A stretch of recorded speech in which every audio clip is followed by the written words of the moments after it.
அனைவருக்கும் வணக்கம். இன்னைக்கு எங்க வீட்ல கிருஷ்ண ஜெயந்திங்க. போன மாசமே கிருஷ்ண ஜெயந்தி வந்துடுச்சுன்னு நெனைக்கிறீங்களா? ஆமாங்க. அது கோகுலாஷ்டமி. எங்களுக்குனா பெருமாள் கோயில்ல, பாண்டிச்சேரி பெருமாள் கோயில்ல என்னைக்கு கிருஷ்ண ஜெயந்தியோ அன்னைக்கு தான் எங்களுக்கு கிருஷ்ண ஜெயந்தி. அதனால இன்னைக்கு எங்க வீட்ல சிறப்பா கொண்டாடி இருந்தோம். முறுக்கு, அதிரசம், லட்டு, நெய் மைசூர் பாக்கு இப்படி என்னால முடிஞ்சதெல்லாம் செஞ்சுட்டு கிருஷ்ணனுக்கு அலங்காரம் பண்ண தொடங்கிட்டேங்க. கிருஷ்ணரை அலங்காரம் பண்ணும்போது அது ஒரு தனி சந்தோஷந்தாங்க. அப்போ என்னுடைய சின்ன சின்ன நகையெல்லாம் போட்டு பார்த்து கிருஷ்ணருக்கு ரொம்ப அழகா அலங்காரம் வந்தது இந்த வாட்டி. அதாவது எங்க வீட்ல பெருமாள் கோயில் கிருஷ்ண ஜெயந்தி அன்னைக்கு நாங்க உரி அடிப்போம். முதல் உரி எங்களுது தான். சும்மா சொல்லலைங்க. இது 5வது தலைமுறைய நாங்க அத செஞ்சிட்ருக்கோம்.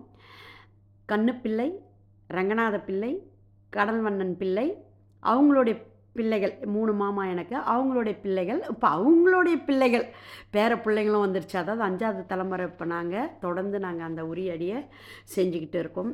இதனால் நம்ம சொத்து சேர்த்து வைக்கிற மாரி நம்மளுடைய பெரியவங்க நம்மளுக்கு சேர்த்து வச்சுட்டு போன நம்மளுக்கான அடையாளங்கள். அதையும் நம்ம விடாம செய்யணுங்க.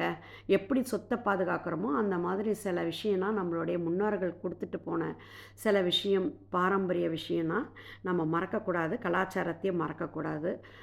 அதுபோல தான் நான் நடந்துட்டுருக்கேன். என் பிள்ளைங்களுக்கும் நான் ஃப்ரான்ஸில் இருந்தாலும் இதெல்லாம் செய்யணும்னு சொல்லிக் குடுத்துட்ருக்கேன் ஒரு ஒரு வருஷமும். நெறைய பேர் வந்திருந்தாங்க. ரொம்ப சிறப்பா செஞ்சிருந்தோம். கண்ணனுக்கு வெண்ணெய் நான் படைச்சேன்.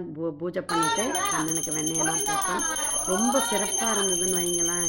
கண்ணனே அப்படியே நேரில் வந்து நின்றுட்டு இருந்த மாதிரி ஒரு ஃபீலிங் ஆச்சு எனக்கு. மன நிறைவாக இருந்தது. என் ஃப்ரெண்டுங்க நிறைய பேர் வந்திருந்தாங்க. ரொம்ப சந்தோஷமாக இருந்தது. ஓகேங்க. மிக சிறப்பாக நடந்தது. ரொம்ப சந்தோஷமாக இருந்தது. அனைவருக்கும் கிருஷ்ண ஜெயந்தி வாழ்த்துக்கள்.